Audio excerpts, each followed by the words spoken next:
What's up, everybody? Merry Christmas on behalf of Jeff and myself. We hear Babylon 5 for the first time, soon to be for the second time.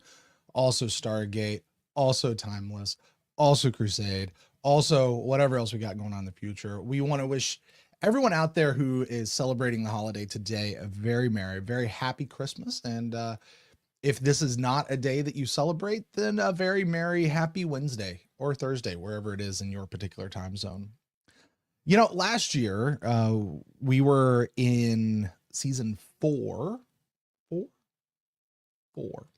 were in season 4 of our watch through with Babylon 5, and we came across an episode called Moments of Transition. And as is our custom, Jeff and I take turns doing recaps for that. And it was getting close to Christmas time last year, and I had started like just a couple of lines kind of in the form of "'Twas the Night Before Christmas," and then it just kept going, and I wound up doing the whole thing. And it's one of the more fun recaps I think that we've had over the course, and this seems an appropriate time to come back and dust that off and have a little recitation of the seminal work, I might say, of "'Twas the Night Before," Moments of Transition.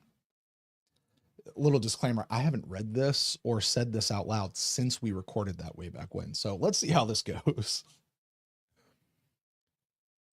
"'Twas the night before, well, any other night, and all through B5, not a creature was stirring.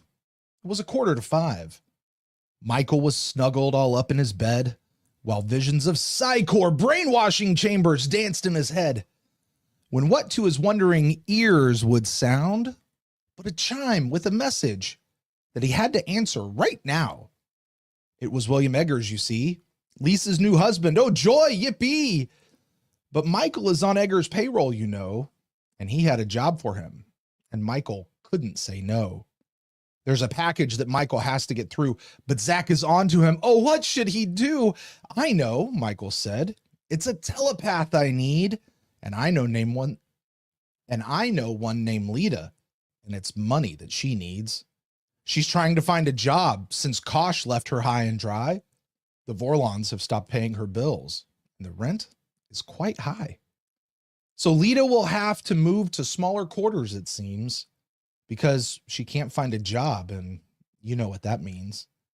Enter Bester from Psychor, who will help her, no doubt. But there's one caveat. He gets her body when she ultimately checks out. In the end, Bester gets her, and he's got Garibaldi too. His plan is working quite nicely. I wonder, what's he gonna do?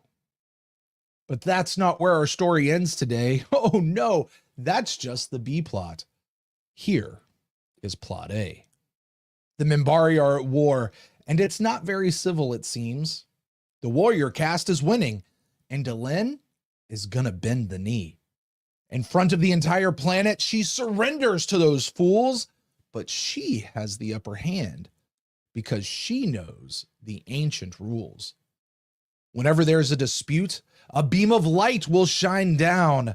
The leaders will get in, and the pain will be quite profound. It will show who is for the people and who is for themselves, and the first to leave the light will lose, and the fighting will be quelled. So Delenn gets in first, and Shakiri gets in next, but Shakiri can't stand it, so Delenn is the best.